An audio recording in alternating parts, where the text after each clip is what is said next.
Nous sommes dans le dernier mois de l'année 2024. Et si j'ai un petit conseil à vous donner, si j'ai une petite astuce à vous donner, c'est de contrôler vos émotions ces temps-ci.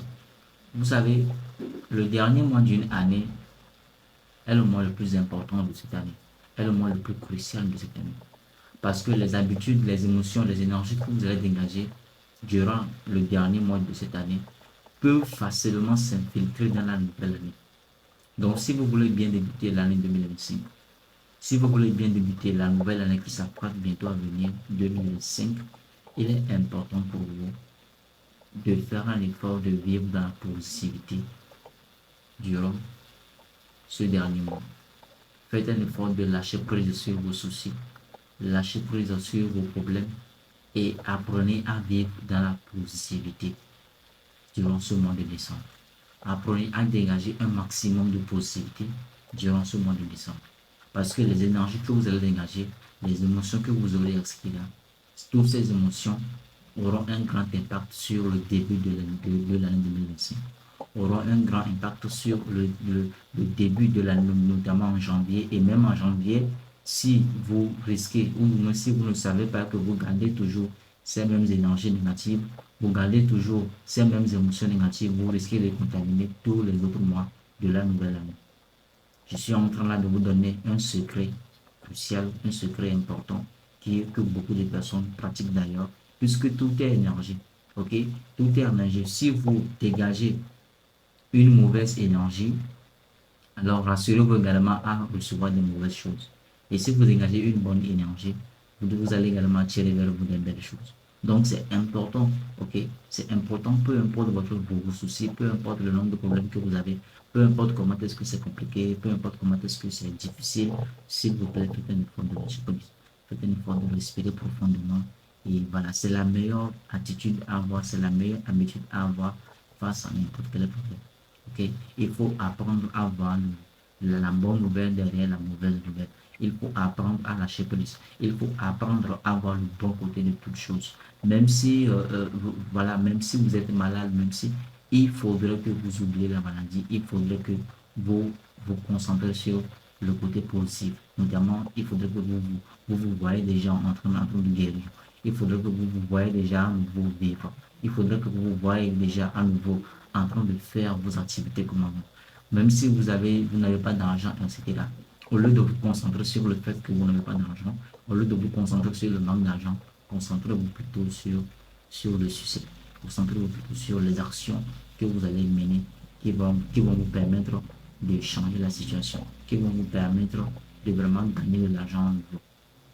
Les habitudes ou encore les énergies que vous allez dégager durant la fin de ce mois auront un grand impact sur le début de la nouvelle année 2025. Donc, si vous voulez bien débuter l'année 2025, c'est crucial pour vous de commencer déjà à le vivre maintenant. Puisqu'en réalité, l'année 2025 a déjà commencé. Nous sommes dans le dernier mois de l'année 2024. Donc, en réalité, nous pouvons dire que l'année 2025 a déjà commencé parce que tout ce que nous allons faire tout au long de ce mois de décembre peuvent facilement s'infiltrer dans la nouvelle année 2025.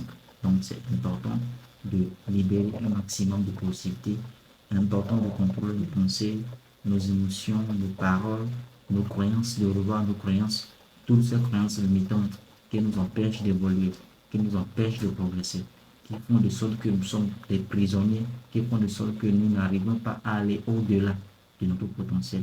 Il est important de faire ce qu'on appelle la reprogrammation générale de notre vie, la reprogrammation générale de notre cerveau.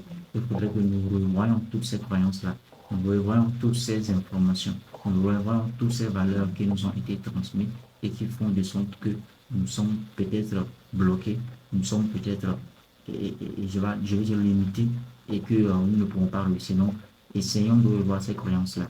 Lorsqu'on dit croyance, ça ne veut pas dire qu'il faut croire c'est fini. Il faut parfois être intelligent. Même si c'est à l'église, on vous l'a dit.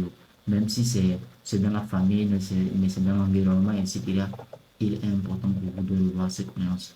Parce que si vous ne changez pas de croyance, vous avez toujours les autres croyances, les autres habitudes du passé, vous aurez toujours les mêmes résultats.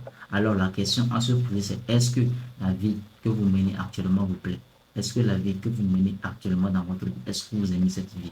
Si oui, là, vous pouvez continuer à adopter les mêmes habitudes, les mêmes croyances, les mêmes pensées que vous avez d'habitude, voilà, que vous avez de toute façon dégager ou encore pratiquer jusqu'à maintenant. Mais si vous voyez que la vie que vous menez actuellement ne vous convient pas, vous n'aimez pas cette vie, alors vous devez reprogrammer, vous devez revoir votre système de pensée, vos croyances, vos émotions, etc. Vous devez revoir vos pensées, comment est-ce que vous pensez. Peut-être que commencez à penser que vous pouvez le faire, commencez à penser le possible, commencez à penser à certaines choses qui pourront être bien pour vous. N'oubliez pas, comme l'avait dit Albert Einstein, je crois bien, on dit la folie. Je ne sais pas si c'est Albert Einstein, je ne sais pas que je me suis plus de l'auteur, je pense que c'est Albert Einstein, que la folie, c'est de continuer à faire la même chose en espérant que les résultats changent. Donc, si votre situation actuelle ne vous convient pas, alors il est important pour vous de changer l'action, de changer votre façon de faire les choses, de changer votre façon de penser, vos croyances, etc. Et là, vous aurez des résultats différents. Et si vous pensez que la situation dans laquelle vous êtes vous convient énormément, vous l'aimez, alors continuez là-dedans, vous aurez toujours la même résultat. Merci.